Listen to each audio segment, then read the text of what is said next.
កាលពីសម័យដើមប្រសិនបើមានចំនួនទាស់ទែងនៅក្នុងភូមិប្រជារាស្ត្រតែងតែទៅប្តឹងនិងស្បត់ចំពោះមុខអ្នកតាក្រហមក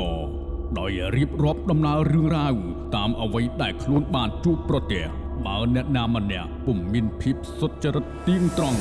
នោះមុខជាវិនិច្ឆ័យអន្តរាយរហូតដល់ស្លាប់តនអង្គនេះ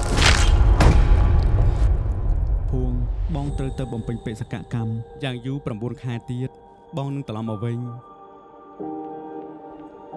បើសិនជាមានស្រីផ្សេងណាស់ប៉ះសូមឲ្យបងនឹកឃើញថាអូនកំពុងរងចាំបងហើយក៏មិនព្រមឲ្យប្រុសផ្សេងមកប៉ះក៏អូនដូចគ្នា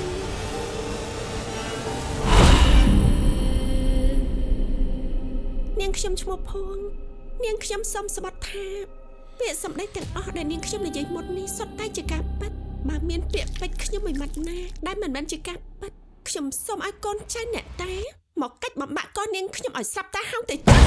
អូ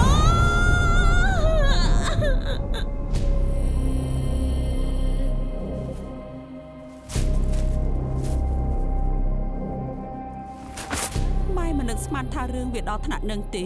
តែកូនទៅចាប់ជាតិចាប់កំណើតថ្មីណាកូចាំមិន